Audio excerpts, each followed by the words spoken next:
shocking statement. The missile didn't chase him, it calculated his future. A Ukrainian Su-27 dives into the S-400's predictive kill zone, where a 40N6E uses proportional navigation to guess the intercept point. For 90 seconds, every ridge becomes a shield, every meter of altitude, a life or death trade. He gets one shot. A JDAM ER pushed through heavy GPS jamming to center punch an inferred command post. We're going to show the exact moves he used to hide under the radar horizon, the ground calls that saved him from S-300s, and why the bomb still found its mark. Before we move on, please take a moment to subscribe to the channel and like the video. Why does dropping lower make you harder to see while making the interceptor more lethal? Because the radar loses angles and the missile gains speed. At treetop height, the ground starts hiding parts of you. At the same time, you've shortened the distance to the launcher, so the time to go falls fast. Less warning, less margin, more danger.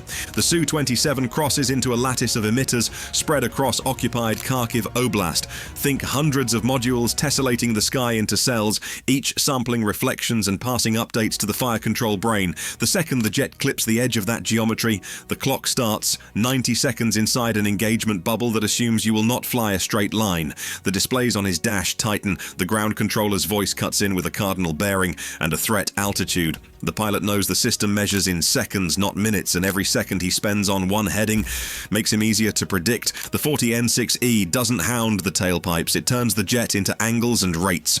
Proportional navigation draws a path to where the jet will be by keeping the line of sight angle from rotating. If that angle holds steady, the missile's brain says, stay the course and close. If the angle changes, it bends the arc and re-zeros the error. At hypersonic speed, those corrections happen in slices of a second. If you help it by being smooth, you die smooth. Low flight rewrites the radar problem. At 100 to 200 feet above ground, hills, tree lines and buildings block the beam. The Earth's curve takes away the lower slice of the sky, creating shadow that a radar can't peer through at long range. The pilot presses down into the wash of terrain. It costs him speed and burns more fuel, but each sag and swell steals a few seconds of line of sight updates. Those missing updates matter more than raw speed here. So the tactics follow the math. Controllers pass bearings from the wide search set. The pilot refuses the shortest path. He builds a jagged profile, short lateral cuts, brief unloads, then re-entries into shadow, each move timed to break the missile's geometry. He accepts that some turns show a larger radar cross-section. He uses them anyway, but briefly, before the filter can settle on a stable track. The network escalates. The long-range search cues a sector. An S-300 battery in that sector lights up, gives a narrower stare, and waits for a handoff. Emitters switch in sequence to avoid telegraphing a single source, and the result is overlapping traps. The pilot treats each new lobe like a tripwire. He keeps the time on any one line of sight short enough that the next radar inherits an unstable solution, not a clean lock. A ridge line forces a choice. The map says stay low, but the ground rises. He bumps up a few dozen feet to clear, knowing that brief climb gives the interceptor a cleaner view and a tighter proportional nav fix. As the climb peaks, he rolls a few degrees, then snaps down the backside. That quick descent changes the line of sight rate again, which kicks the missile off the clean intercept it just gained.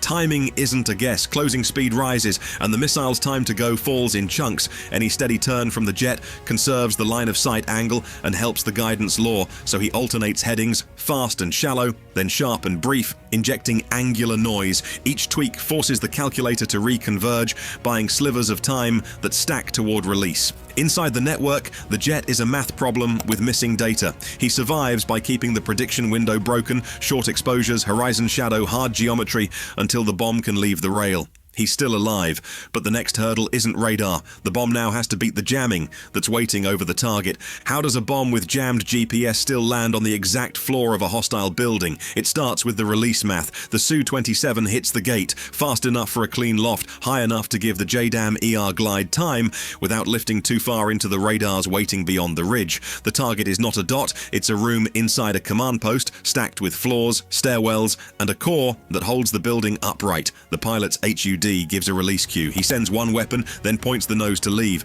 Now the jamming tries to pull the bomb off course. Russian EW scrambles satellite timing, bins signals by direction, and raises the noise floor. The bomb's GPS receiver hears the sky through static. Timing drifts grow. Every second of flight stretches missed distance if the guidance can't correct. That's the race. The glide kit bought standoff, but it also increased the time the errors can build. The JDAM ER handles that with layers. Its inertial system knows where it is by measuring motion from the last known point. Gyros and accelerometers ride through the noise, carrying a dead-reckoned solution even when GPS fades.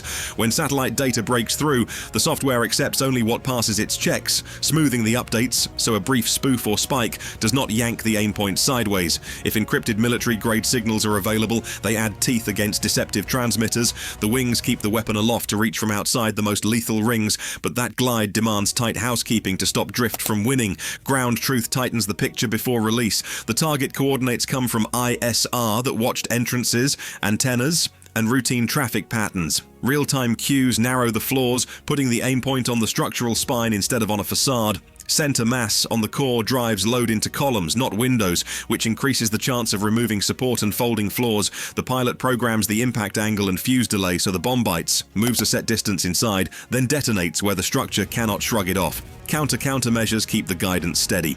INS continuity means the clock and the motion math never stop.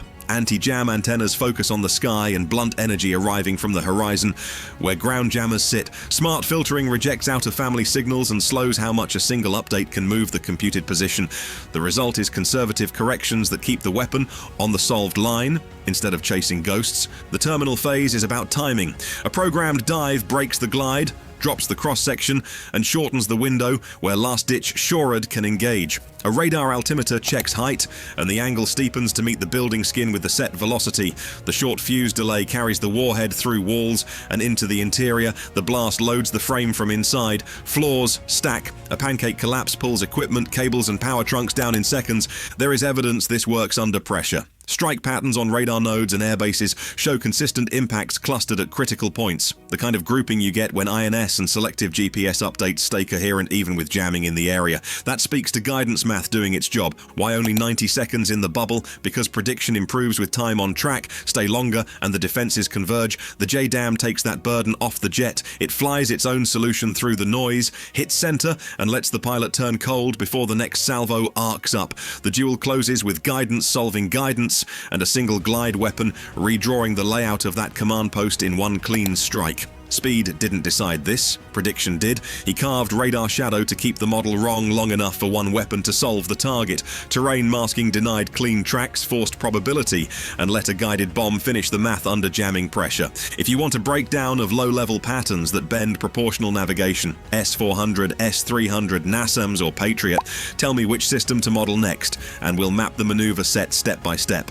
One strike against a defended node tilts the air picture. The open question is scale. How many more nodes can be blinded before the lattice adapts and the prediction window narrows again?